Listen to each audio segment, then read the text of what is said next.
एक ऐसा लड़का जिसकी जिंदगी बहुत ही ज्यादा खराब चल रही थी, लेकिन एक दिन वो एक वैम्पायर को सेव करता है जहाँ पर वो उसका मास्टर बन जाता है। कहानी शुरू होती है हमारा मेन कैरेक्टर माहिरू की पेरेंट्स की डेथ हो चुकी थी और माहिरू इस सदमे में होता ही है कि उसके रिलेटिव्स पहले ही बात करना चालू हो जाते हैं कि इसको आखिर अभी आगे कौन पालेगा। माहिरू को ऐसा लग रहा होता है कि कहीं वो अकेले भूखे ना मर जाए, लेकिन तभी अचानक से माहिरू के अंकल उसको पालने के लिए रेडी हो जाते हैं। उसके अंकल उसको पकड़ते हैं और बोलते हैं चिंता मत करो, हम तुम्हारे रिलेटिव्स हैं और हम तुम्हें अकेले नहीं छोड़ेंगे। और अब माहिरू बड़ा हो चुका है जहाँ पर वो कुछ सिंपल चीजें करता है, अपने शौक को पूरे करता है। भले ही वो एक हाई स्कूल स्टूडेंट है, लेकिन उसके अंकल उसको अपने दोस्तों को अपने घर लाने के लिए मना करते हैं। एक दिन जब माहिरू बाहर था तब उसको रोड साइड में एक कैट मिलती है जिसको माहिरू अपने घर लाता है। कैट इंजर्ड भी था तो वो उसको ठीक करता है, साथ ही वो उसको एक बेल्ट पहनाता है और उसको अडॉप्ट करने का सोचता है, जहाँ पर बहुत सोचने के बाद वो उस कैट का नाम कूरो रखता है। भले ही माहिरू ने उसको अडॉप्ट कर लिया था, लेकिन उसके अंदर के डार्कनेस के बारे में उसको कुछ भी नहीं पता था। अगले दिन माहिरू अपने दोस्त के साथ चल रहा होता है, जहाँ पर उसके दोस्त उसको रेलवे स्टेशन के सामने वाले वैम्पायर के बारे में बताते हैं और कैसे 10 लोग अभी लापता हो चुके हैं।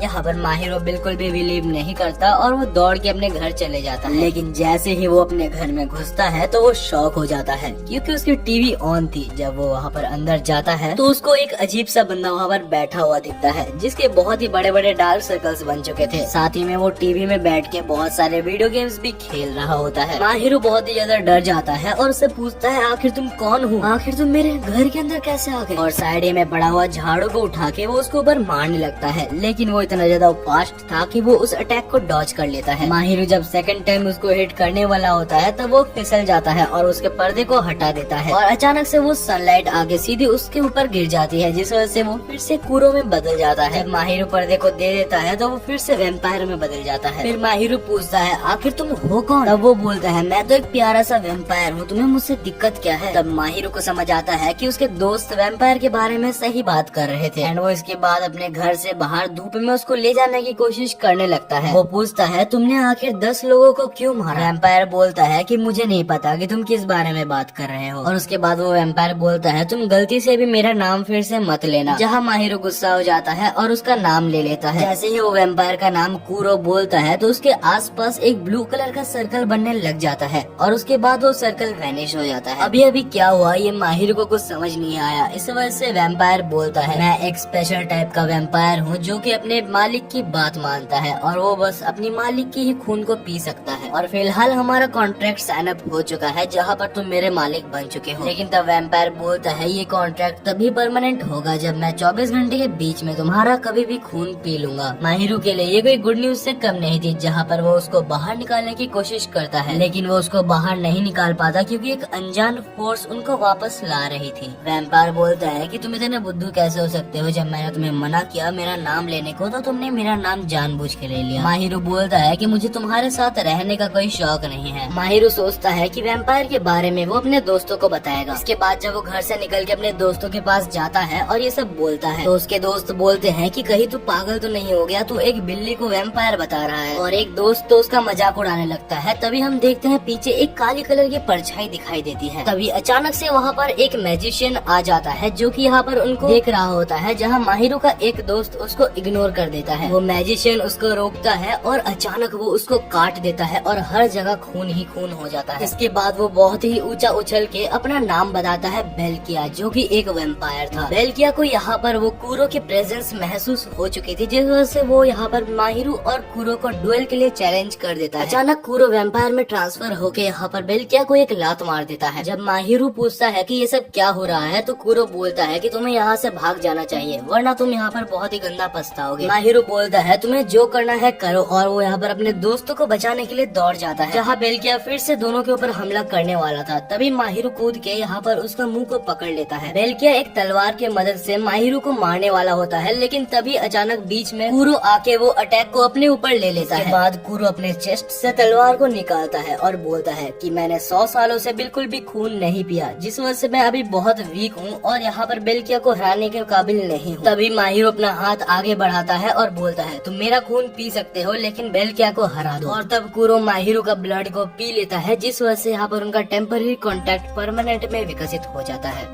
अब कुरो यहाँ पर माहिरो का वैम्पायर सर्वेंट बन चुका था। माहिरो कुरो को ऑर्डर देता है कि जाके बेल्किया को खत्म कर दो। कुरो बेल्किया के ऊपर अपने क्लॉज से हमला करता है जिससे एक विंड अटैक होता है और एक ही बार में यहाँ पर बेल्किया खत्म हो जाता है। फिर कुरो उसको जान से मारने वाला होता है, तभी वो एक डॉल में कन्वर्ट हो जाता है। तब माहिरो उसको उठाता है और पूछता है कि तुम कुरो को मारने की कोशिश क्यों कर रहे थे। तब बेल्किया बोलता है कि ये मेरे मास्टर का ऑर्डर था। उसके मास्टर का नाम सुबाकी होता है। जब माहिरो पूछता है कि आखिर वो उसे मारना क्यों चाहता था, तब बेल्किया एक अजीब सा आंसर देता है। वो बोलता है कि सुबाकी को कोई भी नहीं जानता और जो जो उसको नहीं जानता वो सबको मारना चाहता है। अचानक कुरो और माहिरो बेहोश हो जाते हैं क्योंकि वो लोग बहुत थक गए थे। और उसके बाद हम देखते हैं माहिरो अपने बेड में सो रहा होता है और साइड ही में कुरो भी यहाँ पर सो रहा होता है। माहिरो जल्दी से उठ के अपने स्कूल जाता है और जाके उस दोस्त को देखता है जिसको वैम्पायर ने काटा था। लेकिन जब माहिरो उस बारे में पूछता है तो किसी को कुछ भी याद नहीं था। वो दोस्त बोलता है कि मेरे को पुलिस वाले ने बताया कि मेरा एक कार एक्सीडेंट हुआ था। वो लोग जो मार्केट में मिले थे माहिरो को दोस्तों को याद भी नहीं होता। ये सब माहिरो को बहुत ज्यादा वियर्ड लगता है और वो यहाँ पर स्कूल की छुट्टी के बाद कुरो से ये सब के बारे में पूछता है कि ये सब आखिर हो क्या रहा है। अचानक वहाँ बारिश शुरू हो जाती है लेकिन कोई भी काले बादल नहीं थे।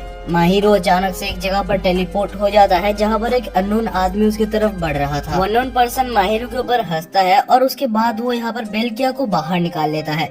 जब बेल्किया उसको अपना मास्टर सुबाकी बुलाता है और सुबाकी का नाम सुन के माहिरो भी थोड़ा अलर्ट हो जाता है। सुबाकी अचानक से टेलीपोर्ट होके माहिरो के सामने आ जाता है और फिर वो कुरो को पकड़ के नीचे फेंक देता है, जहाँ कुरो अपने असली फॉर्म में ट्रांसफर हो जाता है। जब वो ट्रांसफॉर्म हो जाता है तो यहाँ पर सुबाकी उसको अपना बड़ा भाई बुलाता है। माहिरो ये सुन के शॉक था और वो पूछता है कि क्या ये सच है। कुरो बोलता है मैं इस छपरी को नहीं जानता, मैं तो यार इसका शक्ल ही पहली बार देख रहा हूँ। तब सुबाकी बोलता है कि इस दुनिया में 7 वैम्पायर्स एग्जिस्ट करते हैं जिनके अपने अपने कैपेबिलिटीज है और कुरो इन 7 वैम्पायर्स में से सबसे बड़ा होता है और उसको वैम्पायर ऑफ स्लॉथ के नाम से जाना जाता था। यहाँ एक और ट्रू वैम्पायर है जो कि मैं हूँ, लेकिन मेरे को कभी किसी ने एक्सेप्ट नहीं किया क्योंकि मैं सबसे छोटा हूँ। और फिर सुबाकी अपने बिल्ली वाले फॉर्म में ट्रांसफॉर्म हो जाता है और माहिरो के ऊपर चढ़ के कुरो के साथ बदमाशी करने लगता है, जहाँ ये लड़ाई थोड़ी और बढ़ जाती है और सुबाकी अपने फॉर्म में आके यहाँ पर माहिरो के ऊपर हमला करने लगता है, जहाँ पर कुरो उसको अपने क्लॉ के मदद से रोक देता है। माहिरो यहाँ पर कुरो को बोलता है कि मेरा खून पी लो ताकि तुम्हें थोड़ी एनर्जी मिल जाए, लेकिन कुरो मना कर देता है और सुबाकी इसी चांस का फायदा उठा के उसको बहुत ज्यादा मारता है। फिर सुबाकी माहिरो को उठा लेता है और वो बोलता है कि तुमने सिर्फ अपने मजे के लिए पूरे 7 वैम्पायर्स में जंग छेड़ दी है। तब माहिरो को समझ आता है कि सुबाकी का दिमाग खराब है और वो सुबाकी को गुस्से में बोलता है कि ठीक है, अगर ऐसा है तो मैं कुरो को अपना ब्लड दूंगा और उसको ऑर्डर दूंगा कि ये सब बंद करे। लेकिन सुबाकी बोलता है अगर तुम उससे पहले ही मर जाओ तो क्या होगा। और फिर सुबाकी माहिरो को मारने के लिए जाने वाला होता है, लेकिन तभी कुरो अपने जान पे खेल के उसको बचाने के लिए वहाँ पर जाता है, लेकिन वो टाइम पर नहीं पहुँच पाता। लेकिन तभी अचानक से सब कुछ गायब हो जाता है। माहिरो और कुरो एक अलग जगह पर जा पहुँचते हैं और माहिरो को समझ आ जाता है कि एक दूसरे वैम्पायर ने अभी उसकी जान बचाई है। तभी अचानक वहाँ पर 2 ट्विन अपीयर हो जाते हैं और बोलते हैं कि माहिरो को हमारे मास्टर देखना चाहते हैं। कुरो का जाने का बिल्कुल भी मन नहीं था, लेकिन तब वहाँ पर एक अमीर लड़का आता है और बोलता है तुम्हारे पास और कोई चारा नहीं है मेरे लैम्बोर्गिनी में बैठ के वहाँ पर जाने के अलावा। तो माहिरो भी वहाँ पर लैम्बोर्गिनी में बैठ जाता है और उसके साथ जाने लगता है, जहाँ पर वो लड़का माहिरो को बताता है कि वो वैम्पायर ऑफ लस्ट का मास्टर है। वो लड़के का नाम मिसानो होता है और वो जब वहाँ पर उसके घर में पहुँच जाते हैं तो हमें एक बटरफ्लाई दिखाया जाता है जो कि और कोई नहीं वैम्पायर ऑफ लस्ट थी। वो अपने वैम्पायर को इंट्रोड्यूस करते हुए उसका नाम स्नो बताता है। अगले सीन में वो अपने वैम्पायर ऑफ लस्ट को खून पिलाता है और अपने डेथ साइड को समन कर लेता है और उसके बाद उसकी बिहेवियर बिल्कुल चेंज हो जाती है। वो बोलता है माहिरो तुम बिल्कुल गधे हो, तुम्हें अपने वैम्पायर का अच्छी तरीके से इस्तेमाल करना भी नहीं आता। मिसानो दोनों को ऑफर देता है कि तुम दोनों मेरे सर्वेंट बन जाओ, लेकिन यहाँ पर माहिरो और कुरो मना कर देते हैं, जिस वजह से वो स्नो को बोलता है कि उनके ऊपर हमला करो। स्नो का पहला अटैक दोनों बहुत मुश्किल से ही डॉज करते हैं। उसके बाद माहिरो पूछता है आखिर तुम ऐसा क्यों कर रहे हो, लेकिन मिसानो कुछ भी बताने से मना कर देता है। वो बोलता है तुम जैसे कॉमनर को मेरे से बात करने की औकात नहीं है। ये सुन के माहिरो का मूड खराब हो जाता है। वो कुरो को उठाता है और बोलता है मुझे भी तुम जैसे घमंडी से बात नहीं करनी। जब माहिरो कुरो को लेके बाहर आता है तो वो रियलाइज करता है कि वो खो चुका है। अचानक से बहुत छोटे छोटे बच्चे खिड़की से उनको देखने लगते हैं और तभी अचानक से स्नो उनके पीछे अपीयर हो जाता है और बोलता है ये मेरे ही स्लेव्स है। कुछ देर में मिसानो भी नीचे पहुंच जाता है और वो बोलता है अगर तुम एक लीडर बन नहीं सकते तो यही अच्छा होगा तुम मेरे अंडर काम करो और साथ ही हम सभी को सेफ रखो। माहिरो उसकी बात को समझने की कोशिश करता है और वो बोलता है ठीक है मैं तुम्हारा साथ दूंगा लेकिन एक स्लेव की तरह नहीं, एक दोस्त की तरह। तब वो पूछता है तो क्या तुम सुबाकी से लड़ने का प्लान कर रहे हो? मिसानो बोलता है तो क्या तुम सुबाकी को ऐसे ही बिना किसी वेपन के हरा सकते हो? फिर मिसानो इस बारे में बताता है कि सारे वेम्पायर के मास्टर के पास एक हथियार चुनने का मौका होता है जो कि वेम्पायर के पास से आता है। अगले सीन में माहिरो अपने दोस्त के साथ चल के घर जा रहा था जहाँ पर उसको पीछे कुछ महसूस होता है, लेकिन जब वो पीछे देखता है तो उसको कोई भी नहीं दिखता। इसके बाद जब माहिरो वेपन के बारे में कूरो से पूछता है तो कूरो बोलता है अगर तुम्हें वेपन चाहिए तो अपने आँखें बंद करो। माहिरो जब अपने आँखें बंद करता है तो वो कूरो के मन के अंदर के एक डायमेंशन में पहुंच जाता है। वहाँ उसको एक कैट मिलता है जो कि बोलता है कि मैं कूरो का ही एक पार्ट हूँ। वो उसको बहुत सारे गिफ्ट बॉक्सेस के पास ले जाता है और बोलता है इनमें से एक वेपन को चूज करो और ध्यान से करना क्योंकि तुम बाद में इनको एक्सचेंज और रिटर्न नहीं कर सकते। माहिरो वहाँ सबसे सिंपलेस्ट बॉक्स को चूज करता है ताकि वो कोई भी कॉन्फ्लिक्ट आने से बच सके। जैसे ही माहिरो उस बॉक्स को चूज करता है तो उस बॉक्स में से एक मैजिकल ब्रूम निकलता है। जैसे ही माहिरो को वो झाड़ू मिलता है वो मिसानो के कैसल में टेलीपोर्ट हो जाता है। वो झाड़ू हवा में उड़ता है और तभी हम देखते हैं माहिरो के रिस्ट में एक टैटू बन जाता है। माहिरो को लगता है कि ये क्या हो गया, लेकिन मिसानो बोलता है कि ये तुम्हारी विपन की निशानी है। वो अपने झाड़ू को समन करने की कोशिश भी करता है लेकिन नहीं कर पाता। तब स्नो बोलता है कि तुम अपने गोल के बारे में सोचो, इससे तुम्हें इजी होगी। माहिरो अपने दोस्तों के बारे में सोचता है क्योंकि वो अपने दोस्तों को अपना फैमिली मानता था। वो मिसानो को ये भी बोलता है कि कभी मैं अपने दोस्तों को तुमसे भी जरूर मिलाऊंगा। अगले सीन में माहिरो अपने दोस्त सकुया के पास जाता है क्योंकि वो 3 दिन से स्कूल नहीं आ रहा था। अचानक से माहिरो के सारे मेमोरीज ग्लिच करने लगते हैं और वो साकुया के बारे में सब कुछ भूलने लगता है। आखिर ये क्या हो रहा था माहिरो ये समझने से पहले असली साकुया पीछे से उसको पकड़ लेता है और वो सभी एक जगह टेलीपोर्ट हो जाते हैं जहाँ पर कूरो और माहिरो स्टिंग्स से बंधे हुए थे। तभी ऊपर हम बेल्गिया को देखते हैं और साथ ही यहाँ पर माहिरो के दोस्त साकुया को भी देखते हैं। कूरो और माहिरो को समझ आ जाता है कि साकुया अभी सुबाकी का मिनियन बन चुका है। जहाँ साकुया ऑलमोस्ट रोते हुए बोलता है कि मैंने तुम पर ट्रस्ट किया था लेकिन तुमने ये बात छुपाई कि कूरो एक नॉर्मल कैट है। माहिरो के ऊपर हमला भी होता है लेकिन कूरो जैसे तैसे करके उसको बचा लेता है और अपने ऊपर हमले को ले लेता है। कूरो भी इतना ज्यादा इंजर्ड हो चुका था कि वो माहिरो का ब्लड पी के भी रिकवर नहीं हो पाता। माहिरो को लगता है कि वो अभी शायद मरने वाला है लेकिन तभी सारे स्टिंग्स कट जाते हैं क्योंकि मिसानो और स्नो यहाँ पर आ चुके थे। स्नो बेल्गिया के ऊपर हमला करता है और उसको दूर कर देता है जहाँ पर मिसानो साकुया को देखता है। मिसानो और स्नो ने यहाँ पर बेल्गिया को अपने एग्जीक्यूशन चेयर में बैठा के उसको मार ही दिया होता है। फिर मिसानो साकुया से पूछता है कि आखिर तुमने ऐसा क्यों किया, क्योंकि माहिरो तो अभी तुमको मेरे से इंट्रोड्यूस करने का सोच रहा था। अचानक साकुया का बिहेवियर चेंज हो जाता है जहाँ पर वो बोलता है कि मैं भी तुम दोनों के साथ दोस्त बनना चाहता था। ये सुन के मिसानो थोड़ा सा केयरलेस हो जाता है और वो स्नो को बोलता है कि साकुया और बेल्गिया को जाने दो। जहाँ पर जैसे ही वो इनको छोड़ता है तो बेल्गिया जो कि स्टिंग्स के द्वारा कंट्रोल हो रहा होता है वो स्नो के ऊपर हमला करता है और स्नो का एक पैर को काट देता है। जहाँ साकुया मिसानो को अपने नाइफ से हमला करता है और उसको बहुत ही सीरियस डैमेज दे देता है। साकुया माहिरो के गले पे नाइफ रखता है और बोलता है तुम्हें तो मर ही जाना चाहिए था। वो बोलता है एक एक करके इसके बाद मैं तुम्हारे सारे दोस्तों को भी मारूंगा। और जैसे ही वो माहिरो को मारने वाला होता है तभी एक घोस्ट पीछे से अपीयर हो जाता है और वो साकुया को माहिरो को मारने से रोक लेता है। वो घोस्ट उसके कान में बोलता है कि तो क्या तुम सबको वैसे ही हर्ट करना चाहते हो जैसे तुम हुए थे। अचानक साकुया बोलता है कि माहिरो जल्दी करो मुझको मार दो, लेकिन साकुया तो माहिरो का ही दोस्त है तो वो उसे ऐसे कैसे मार देता। लेकिन तभी माहिरो का वेपन खुद ही समन होके उसको पनिशमेंट देने लगता है। जहाँ माहिरो उसको मारना नहीं चाहता था लेकिन वो उसको कंट्रोल नहीं कर पा रहा था और वो उसको मारे जा रहा था। अंत में जब साकुया मरने वाला होता है तो वो सोचता है तो अच्छा हुआ कि मेरी ये बेकार जिंदगी खत्म हो रही है। दूसरी तरफ माहिरो के माइंड में सारे नेगेटिव इमोशंस बह रहे थे जो कि कूरो देख रहा था। इन सबसे माहिरो को बाहर लाने के लिए कूरो उसके ब्लड को पीने लगता है और एक चेन दोनों में कनेक्ट हो जाती है और उसके बाद हम देखते हैं कूरो अपनी हिडन एबिलिटी को अनलीज करता है जहाँ एक बहुत ही बड़ा कैट का शैडो पूरे एरिया को कवर कर लेता है। माहिरो को समझ पाता उससे पहले ही वो उसके उसके शैडो में आ जाता है। और तब हम देखते हैं साकुया को जो कि बोलता है मैं तो बस मरना चाहता हूँ। माहिरो अपने वैम्पायर को जल्दी से बोलो कि वो मुझे मार दे। माहिरो को समझ पाता उससे पहले ही कुरो को पीछे से एक गोली लग जाती है। इस बैटलफील्ड में अभी एक और वैम्पायर और उसका मास्टर उतर चुका है। उसका मास्टर बोलता है कि जाके सबको मार दो और उसका वैम्पायर भी ऐसा ही करता है। कुरो के ऊपर वो तब तक गोली चलाता है जब तक वो फिर से कैट में ट्रांसफॉर्म नहीं हो जाता। साकुया भी लगभग मर ही गया था, लेकिन सुबाकी उसको स्टिंग की मदद से बचा लेता है। साकुरा जाते वक्त अपने रिस्ट बैंड को माहिरो की तरफ फेंक देता है। वो नया मास्टर जो कि अपने वैम्पायर के साथ आया था वो वैम्पायर ऑफ एनवी है। माहिरो यहाँ पर उसको बहुत ही अजीब नजर से देखता है क्योंकि अब वो हमला करना बंद कर चुका था। वो कुरो को उठा के माहिरो को देता है और बोलता है कि मुझे माफ करना कुरो को इतनी बुरी तरीके से हैंडल करने के लिए। माहिरो मुझे लगता है कि तुम्हें ये मास्टर बनने का नाटक छोड़ देना चाहिए क्योंकि तुम इतने ज्यादा वीक हो कि तुम उसके काबिल नहीं। अगले सीन में माहिरो अपने दोस्तों के साथ चल रहा था जहाँ सुबाकी भी उसका पीछा कर रहा होता है। बाकी एक जगह पर खाने बैठता है माहिरो के साथ और वो साकुया के बारे में सारी बैक स्टोरी बताता है। जब साकुया छोटा था तो उसके माता पिता उसका कभी भी सपोर्ट नहीं करते थे। साकुया की पेरेंट्स के बिहेवियर के लिए साकुया की बहन भी मर चुकी थी। साकुया की बहन की मौत छत से कूदने से हुई थी, लेकिन साकुया की पेरेंट्स बोलते हैं कि अगर तुमने सच पुलिस को बताया तो मैं तुम्हें भी वैसे ही मार दूंगा। ये सब ना सह पाकर साकुया जब बड़ा हो चुका था तब वो मरने वाला होता है, लेकिन सुबाकी ने साकुया की जान बचाई थी जिस वजह से वो उसका मिनियन बन जाता है। सुबाकी बोलता है जब एक मर रहा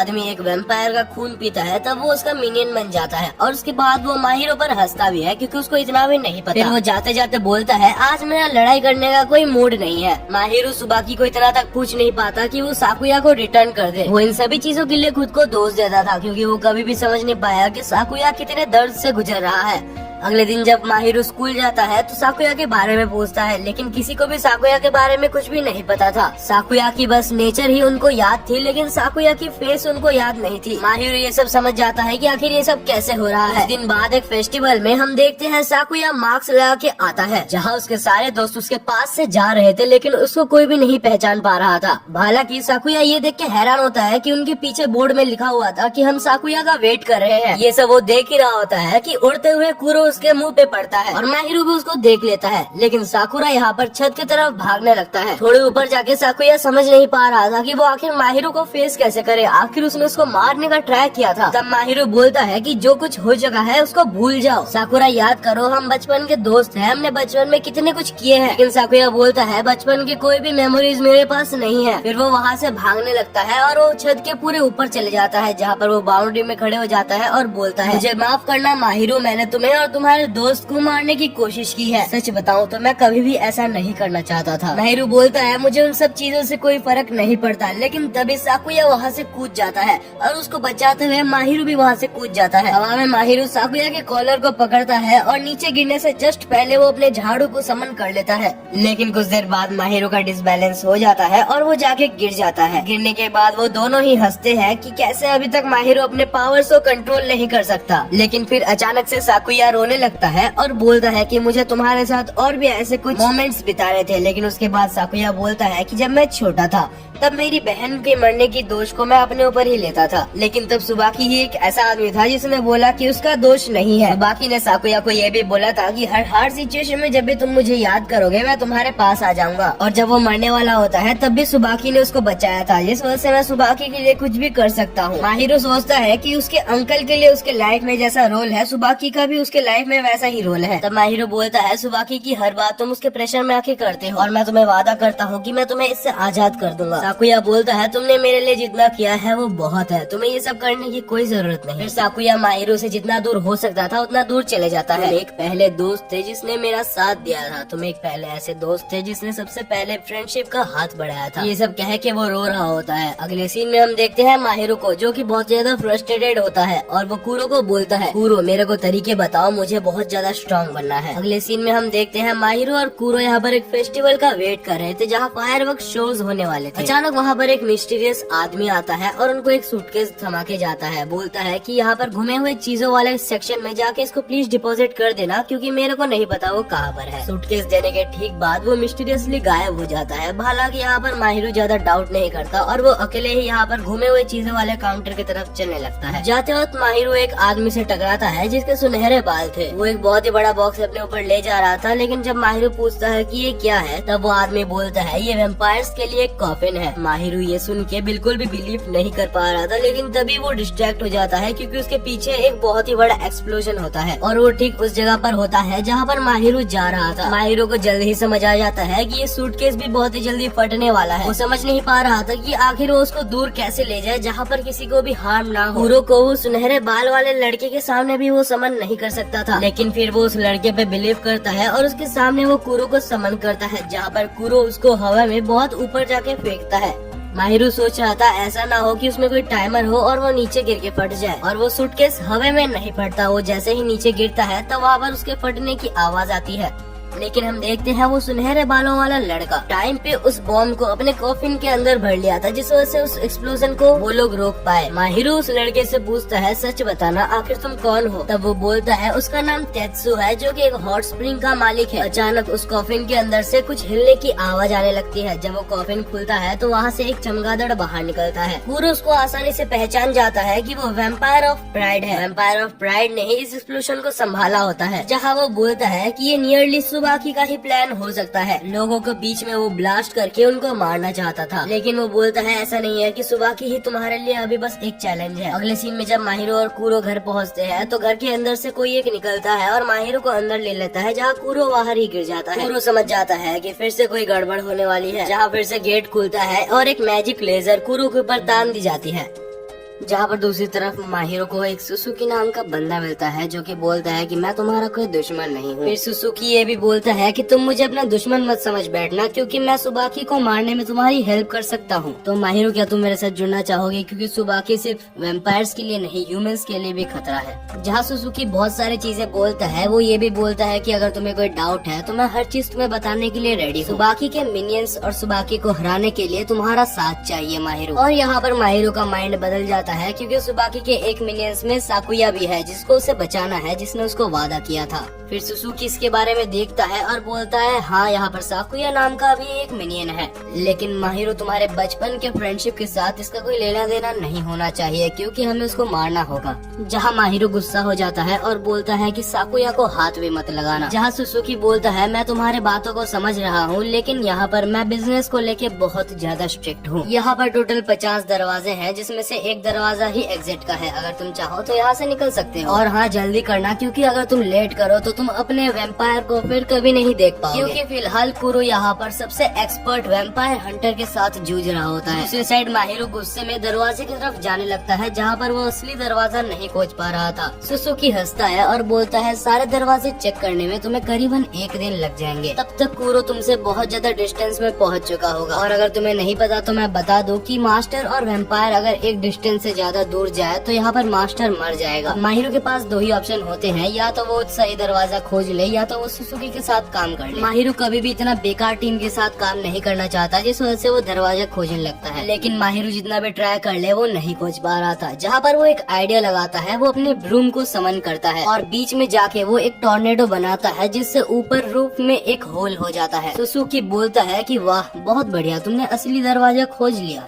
और क्योंकि माहिरो ने दरवाजा खोज लिया था तो वो बिना रोक टोक के माहिरो को जाने देता है। दूसरी साइड कुरो को यहाँ पर 3 जन मिल के हमला कर रहे होते हैं, जहाँ पर कुरो बहुत ही मुश्किल से उन लोग के बुलेट्स को टॉर्च कर रहा होता है। 1-2 बुलेट्स उसको लग भी गई थी, लेकिन वो भाग ही रहा होता है। बीच में उसको पकड़ भी लिया जाता है, लेकिन वो जैसे तैसे भाग जाता है। जब कुरो रिवर साइड पहुँच जाता है तो उनमें से एक हंटर बोलता है कि हमने तो माहिरो को पकड़ ही लिया है। ये सुन के जैसे ही कुरो का माइंड डिस्ट्रैक्ट होता है तो वो यहाँ पर अटैक में फंस जाता है, जहाँ पर कुरो को गोली मारने ही वाले होते हैं, लेकिन तभी यहाँ पर माहिरो अपने झाड़ू में उड़ते हुए आता है और कुरो को पकड़ के उधर से ले जाता है। अगले दिन माहिरो एक मीटिंग बुलाता है, जहाँ पर वो तेत्सु और मिसानो को भी बुलाता है, लेकिन दोनों में से कोई भी उसकी मीटिंग को सीरियसली नहीं ले रहा था। कुछ देर बाद मिसानो यहाँ पर माहिरो को वैम्पायर और मास्टर्स के बारे में जो इन्फॉर्मेशन नहीं पता उसको बताता है। माहिरो बोलता है कि वैम्पायर ऑफ एनवी से शायद हमें कुछ पता लग सकता है, क्योंकि वो मुझे बहुत नॉलेजेबल लगता है। मिसानो अचानक से बोलता है कि नहीं, वैम्पायर ऑफ एनवी से हमें कोई भी हेल्प नहीं लेना, मुझे उस आदमी के ऊपर बिल्कुल भी भरोसा नहीं। कुछ देर बाद तेत्सु और उसका वेम्पायर एक इन्फॉर्मेशन लाते हैं कि मार्केट में एक बहुत ही डेंजरस आदमी घूम रहा है। जब माहिरो और कुरो उस आदमी को देखते हैं तो कुरो बोलता है कि उससे थोड़ा चौकन्ना रहना, मुझे उससे थोड़ा सा शक हो रहा है। तो माहिरो डिसाइड करता है कि वो चुपचाप उसका पीछा करेगा। जब माहिरो देखता है कि वो एक जानवर को कैद करके ले जा रहा था, तब माहिरो का जानवर का प्यार जाग जाता है और वो उस जानवर को बचाने के लिए उसके पीछे भाग जाता है। वो आदमी भी एक कवर में जाके माहिरो को देख चुका था, जिस वजह से वो उसका वेट कर रहा था। जब माहिरो पहुंच जाता है तो वो अचानक से उसको पूछता है, जल्दी बताओ तुम एक एंजल हो या फिर तुम एक डीमन हो। लेकिन माहिरो कुछ समझ नहीं पाता और कुरो का भी मुंह बहुत ही वियर्ड बन जाता है। तब वो आदमी अपना पावर का यूज करता है, वहाँ पर एक मैजिकल पियानो को समन कर लेता है, जहाँ पर उस पियानो के साउंड से यहाँ पर उस आदमी को पता चल जाता है कि कुरो एक डीमन है। और अचानक से वो कुरो के ऊपर हमला करना चालू कर देता है, जहाँ पर वो उसको लात मारते मारते ऊपर ले जा रहा था। माहिरो जल्दी से अपने ब्रूम को समन कर लेता है और वो कुरो को बचाने के लिए उसके ऊपर जाने लगता है। ऊपर पहुँचने के बाद माहिरो जैसे तैसे कुरो को बचाता है और उसको अपना ब्लड पीने के लिए देता है, ताकि वो अपने खोए हुए स्ट्रेंथ को वापस ला सके। इसके बाद माहिरो पूछता है कि तुमने आखिर मेरे पार्टनर को क्यों हार्म पहुँचाया। साथ में केज में कैद हुए जानवर को भी वो छोड़ने के लिए बोलता है, लेकिन जब वो उस जानवर को छोड़ता है तब वो जानवर एक वेम्पायर निकलता है, जो कि वेम्पायर ऑफ ग्रेड था।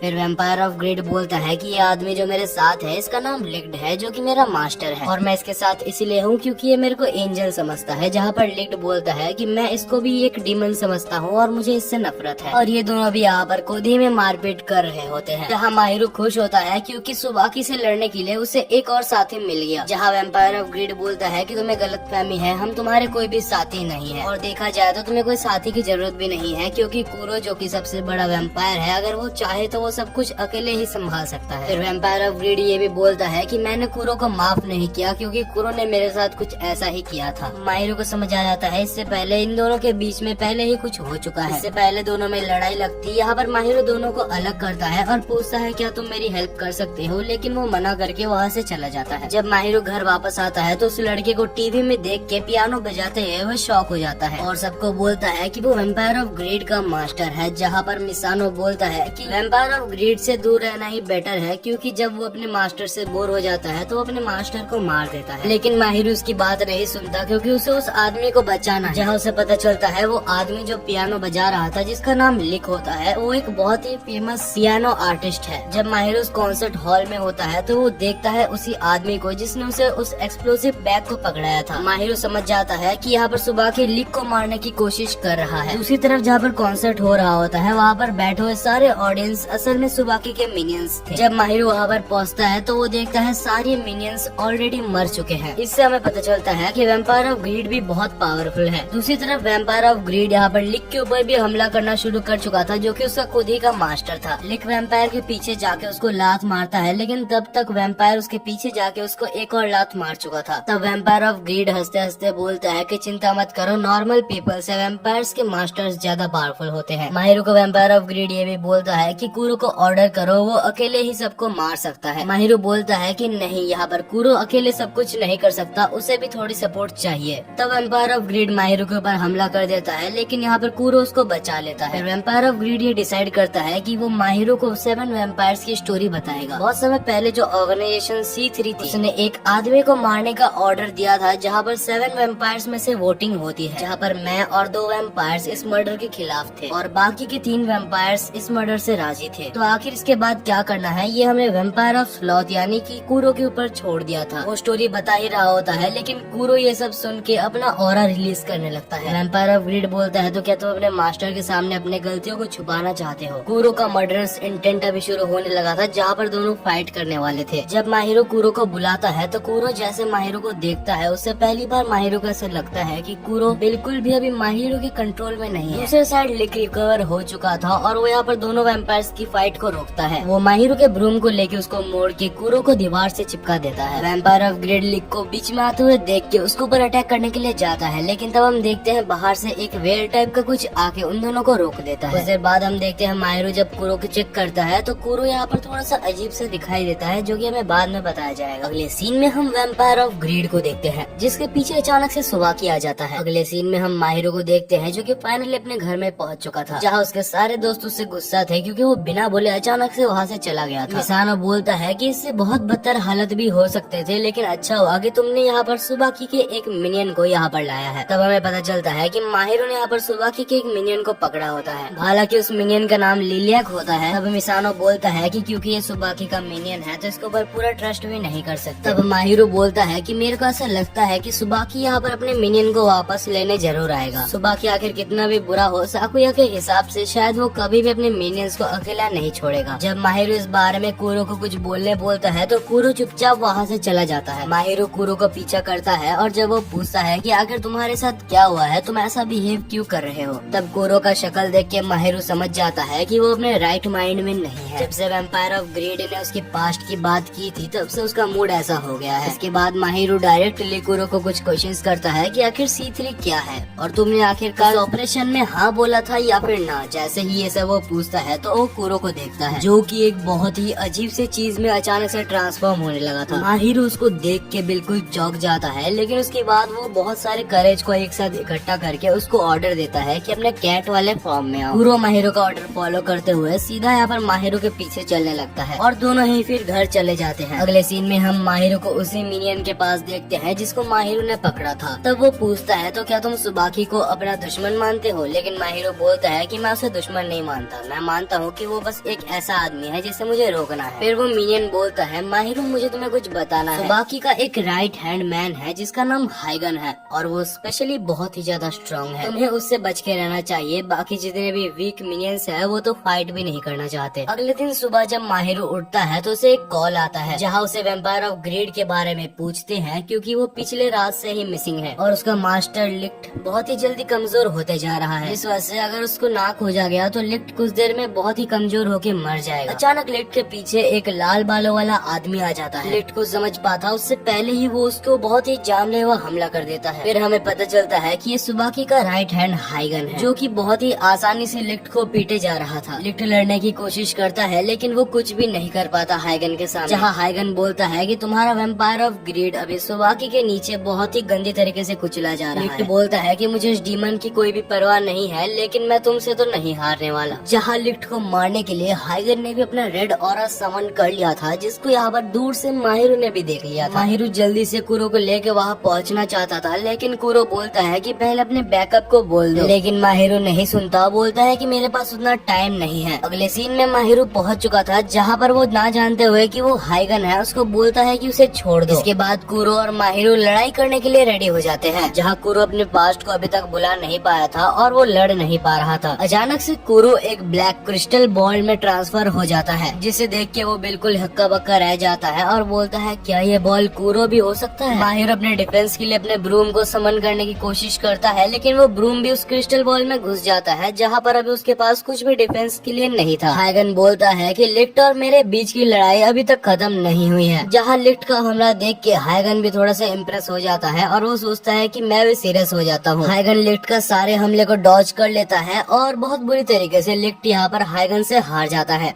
माहिरो फिर हाइगन को रोकने की पूरी कोशिश करता है, लेकिन हाइगन उसको बेहोश करके वहाँ से चला जाता है। जब माहिरो की आँख खुलती है तो उसके सामने मिसानो और तेत्सु थे, साथ ही वहाँ पर लिलियक भी थी। माहिरो सबसे माफी मांगता है क्योंकि कुरो ने बोला था कि बैकअप लेके जाए, लेकिन उसने उसकी बात नहीं मानी। जहाँ की बाकी वेम्पायर्स कुरो की एनर्जी को वहाँ उस बॉल से ही महसूस कर पा रहे थे। जहाँ पर मिसानो को वहाँ पर एक पड़ा हुआ फोन मिलता है जो कि सुबाकी का था। उस फोन में सुबाकी की तरफ से एक कॉल आता है जहाँ पर वो बोलता है कि मुझे ये फोन वापस चाहिए। मिसानो बोलता है कि हम तुम्हें ये फोन वापस नहीं देंगे, अगर तुम्हें ये फोन वापस चाहिए तो तुम वहाँ से लॉ और लिक को छोड़ दो। सुबाकी बोलता है कि वो फोन मेरे लिए इतना ज्यादा जरूरी नहीं है कि मैं तुमसे इतनी बड़ी डील कर लूं। तब मिसानो बोलता है कि बस वही नहीं, हमारे पास तुम्हारा एक मिलियन लिलियक भी है, अगर तुमने उन दोनों को छोड़ दिया तो यहाँ से ये दोनों चीजें भी मैं तुम्हें दे दूंगा। लेकिन सुबाकी इसमें बिल्कुल भी इंटरेस्ट नहीं दिखाता और वो फोन को काट देता है। अगले सीन में ये लोग एक मीटिंग करते हैं जहाँ पर ये लोग बात कर रहे थे कि रात को इन लोग लिक और लॉ को बचाने के लिए निकलेंगे। हालांकि यहाँ पर माहिरो को नहीं ले जाते क्योंकि उसके पास अभी कुरो नहीं है, जिस वजह से वो यूजलेस है। ऐसा मैं नहीं, माहिरो खुद को ही यूजलेस बोल रहा था। अब जब सब वहाँ से चले गए थे तो यहाँ पर माहिरो अकेले में रो रहा था। वो बोल रहा था कि मैं सच में बहुत ज्यादा कमजोर हूँ। एक तरफ मैं और एक तरफ लिक जो कि बिना अपने वैम्पायर के भी हाई गन से लड़ रहा था। माहिरो को रोता हुआ देख कुरो यहाँ पर बॉल पे अपियर हो जाता है। हालांकि कुरो को भी नहीं पता था कि वो ऐसे अपियर कैसे हो गया। माहिरो कुरो को देख के बोलता है चिंता मत करो, मैं तुम्हें यहाँ से निकालूंगा। बाद में जब इस बात को वो अपने दोस्तों को बताता है तो तेत्सु तो यहाँ पर एक आरी लेके आ जाता है उस बॉल को काटने के लिए। हालांकि माहिरो मना करता है जिससे कुरो को लगता है कि उसका मास्टर बहुत ही समझदार है। लेकिन तभी माहिरो बोलता है कि मैं उसका मास्टर हूँ इसलिए इस बॉल को मैं काटूंगा। लेकिन इसका कोई फायदा नहीं होता। इसके बाद हम उसी वेल को देखते हैं जिसका मास्टर भी आया होता है। इस वेल को हमने इससे पहले भी देख रखा है। उसने एक अजीब टाइप की लिक्विड लाई थी जो कि वैम्पायर के पावर को कम कर देता है और इसके बाद वो वैम्पायर्स पे टेस्ट भी करता है जिससे प्रूफ हो जाता है कि वो वैम्पायर्स की पावर को कम करता है। वो बंदा बोलता है कि ये लिक्विड मुझे वैम्पायर ऑफ एनवी से मिला है। माहिरो बोलता है तो क्या मिसानो हमें अभी भी उससे बात नहीं करनी चाहिए? जहाँ पर मिसानो मना कर देता है। जहाँ स्नो उसे समझाता है कि कुछ देर के लिए ही सही लेकिन पास्ट की बातों को कुछ देर के लिए ही भूल। अगर इस कैटेगरी में वैम्पायर ऑफ एनवी हमारी हेल्प कर सकता है तो क्यों ना ले। इसके बाद माहिरो वैम्पायर ऑफ एनवी के पास जाने के लिए निकलता है जहाँ पर वो ट्रेन में बैठा था और सोच रहा था। तभी अचानक सुबाकी आ जाता है और बोलता है तुम कैसे मास्टर हो जो कि अपने वैम्पायर तक को नहीं बचा पाए। एंड इसके बाद सुबाकी उसके ऊपर हमला कर देता है। लेकिन तभी हम देखते हैं माहिरो ट्रेन से कूद जाता है और उसको पता चलता है कि वो एक इल्यूजन को देख रहा था। माहिरो को लगता है कि सुबाकी भी वही जा रहा है जहाँ वो फिलहाल जा रहा है, जिस वजह से वो उससे पहले उधर पहुँच जाता है। उधर पहुँचते साथ उसको एक पागल डीलर मिल जाता है जो कि एक साइंटिस्ट था। माहिरो को कुछ समझ नहीं आ रहा था कि वो उससे बात कैसे करे, लेकिन फिर उससे पूछ लेता है। जहाँ वो साइंटिस्ट माहिरो को घर लाता है और उसके ही सर पे उसका नाम लिख देता है क्योंकि साइंटिस्ट को माहिरो का नाम याद ही नहीं हो रहा था। इसके बाद माहिरो को जिस डीलर के साथ काम था वो भी यहाँ पर आ जाता है। वो डीलर अपना नाम मीको बताता है और वो ये भी बताता है कि वो मिसानो का भाई है। माहिरो को शुक्रिया अदा करता है क्योंकि मिसानो पहले किसका भी दोस्त नहीं हुआ करता था, लेकिन अभी फिलहाल उसके पास एक दो दोस्त है। इसके बाद माहिरो कुरो को उस पागल साइंटिस्ट को दिखाता है जहाँ पर वो बोलता है ये तो बड़ा इंटरेस्टिंग केस है। वो उसको अपने लेबोरेटरी में ले जाता है और उसको जांच करने के बाद बोलता है कि हम इसका कुछ नहीं कर सकते क्योंकि ये पहला केस है जो हम देख रहे हैं। इसके बाद मीको बोलता है तो माहिरो क्या तुम्हें लगता है कि तुम अकेले कुरो के साथ ही सुबाकी को ब्रेक कर सकते हो? माहिरो बोलता है तुम डायरेक्टली बोल सकते थे कि मैं सुबाकी को मार सकता हूँ, लेकिन तुमने सुबाकी को ब्रेक ही क्यों बोला? जहाँ वो बोलता है कि हम एक वैम्पायर को कभी भी फुल्ली नहीं मार सकते, हम बस उसे ब्रेक ही कर सकते हैं। और वो हम ऐसे कर सकते हैं कि सबसे पहले हमने जो वैम्पायर को चीज दी थी उसको अगर हम तोड़ दे तो। जिससे माहिरो को याद आता है कि कुरो को सबसे पहले माहिरो ने एक बेल दिया था। इसके बाद वो पागल साइंटिस्ट माहिरो को एक कुछ जूस टाइप का देता है। इसके बाद उस जूस को माहिरो को पीने के लिए बोलता है, जहाँ पर वो बोलता है कि ये जूस तुम्हें कुरो के माइंड को मास्टर करने में बहुत हेल्प करेगी। जहाँ पर माहिरो उस जूस को पी लेता है और वो पीने के बाद अचानक बेहोश हो जाता है। बेहोश होने के बाद वो नीचे गिरते जा रहा था, जहाँ पर उसको बस एक ही चीज दिख रही थी जो कि कुरो की वही दी गई बेल्ट थी। अगले सीन में हम माहिरो के सारे दोस्तों को देखते हैं जो कि यहाँ पर प्लानिंग कर रहे थे कि सुबाकी को कैसे हराना है। उन सबको सुबाकी की रियल लोकेशन पता चल चुकी थी, जहाँ वो लोग को इतना अंदाजा तो हो जाता है कि लॉ और लिक एक ही बड़े वाले बिल्डिंग में है, लेकिन वो लोग एक साथ तो कभी भी नहीं होंगे क्योंकि वैम्पायर और मास्टर के एक साथ होने से उनकी पावर बढ़ जाएगी, जिस वजह से वो लोग अंदाजा लगाते हैं कि लॉ ऊपर होगा और लिक नीचे होगा। और वो लोग ये डिसीजन लेते हैं कि वो अपना भेष बदल के वो बिल्डिंग में घुसेंगे। यहाँ पर वो वेल का मास्टर जिसका नाम क्रेन होता है वो यहाँ पर एक बहुत ही अमीर इंसान बन के आया था, जिससे बहुत ही दिमाग लगा के वो सुबाकी के रूम का कार्ड का एक डुप्लीकेट बनवा लेता है। अब वो लोग बिना सुबाकी के पता लगे उनके रूम में भी घुस सकते हैं। वहीं पर मिसानो भी एक काले कपड़े पहन के लिफ्ट पे चढ़ा था, लेकिन लिफ्ट पे वहाँ पर साकुया भी होता है। यहाँ पर साकुया ने मिसानो को पहचान लिया था, जिस वजह से यहाँ पर साकुया बेसमेंट का बटन चुपके से दबा देता है, जहाँ लिफ्ट बेसमेंट में जाने लगती है। जहाँ मिसानो कॉल करके क्रेन को भी बेसमेंट में बुला लेता है, लेकिन क्रेन इस टाइप की फाइट में बहुत अच्छा नहीं है। बेसमेंट में पहुँचने के बाद वहाँ पर उसको लॉ कहीं भी नहीं दिखते। इसका मतलब ये है कि बेसमेंट में लॉ नहीं है।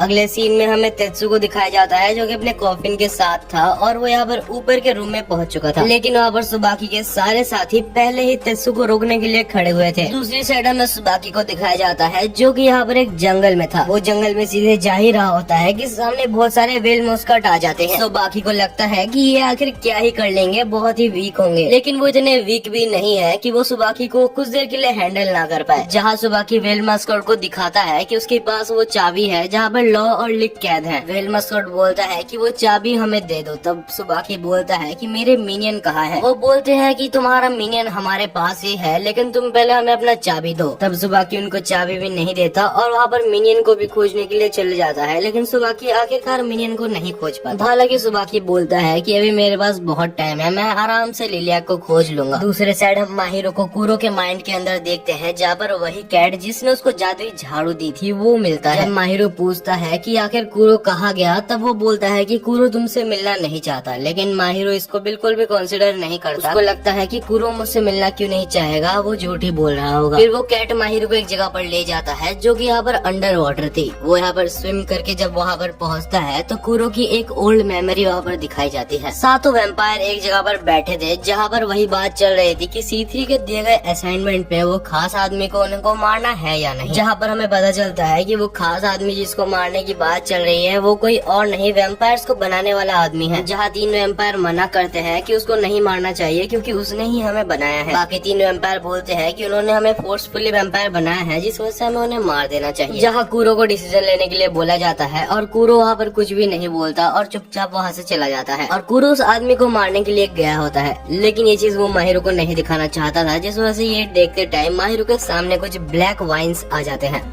और इसके बाद अचानक से वही कैट माहिरो के सामने आ जाती है। वो कैट माहिरो से पूछती है कि क्या तुम्हें कुरो की और भी मेमोरीज को देखना है। वो उसके बाद वहाँ पर एक रूम में ले जाती है जहाँ पर कुरो की सारी मेमोरीज रखी थी, लेकिन कुरो तो उसकी मेमोरीज बिल्कुल भी माहिरो को नहीं दिखाना चाहता, जिस वजह से माहिरो उसको नहीं देखता। और उसके बाद वो कुरो की एक रूम में जाता है जहाँ पर कुरो रखा हुआ था। कुरो उसको रोते रोते बोलता है कि मैं कभी भी एक इतना बुरा वैम्पायर नहीं बनना चाहता था, मैंने ये बहुत ही गलत काम किया है। जहाँ पर माहिरो बोलता है कि हाँ, तुमने जो भी किया वो गलत है। अगर तुम इतने सालों से ये सब करके भी सोच रहे हो कि ये गलत है तो जरूर वो गलत ही होगा, लेकिन कुरो ये तुम्हारा पास्ट है। ये याद रखो कि तुम अभी अपने पास्ट में नहीं हो, तुम अपने प्रेजेंट में हो। अभी ये पास्ट की बातों को पकड़ के बैठने का टाइम नहीं है। अभी हमें और भी बहुत चीजें करनी है, अगर हमने वो भी नहीं की तो तुम्हें उसका भी पछतावा रह जाएगा। जहाँ कुरो माहिरो की बात को समझ जाता है और वो फाइनली अपने सारे डार्कनेस को हटा के अपने कैट वाले फॉर्म में आ जाता है। दूसरी साइड हमें लॉ और लिक को दिखाया जाता है जो कि एक ही जगह पर थे लेकिन अलग अलग रूम पे थे। तो यार आज की वीडियो हम यहीं पर ही खत्म करते हैं। इसके बाद बहुत सारी अच्छे स्टोरीज भी हैं। आखिर लॉ की क्या स्टोरी थी, आखिर वो यहाँ पर वैम्पायर कैसे बना, आखिर सुबाकी विलेन क्यों बन गया, आखिर सुबाकी को सब मारना क्यों चाहते हैं, ये सब जानने के लिए आप एक कमेंट जरूर से कर दीजिएगा। मैं पार्ट 2 आपके लिए जरूर से लाऊंगा। तब तक के लिए यार मिलते हैं नेक्स्ट वीडियो में।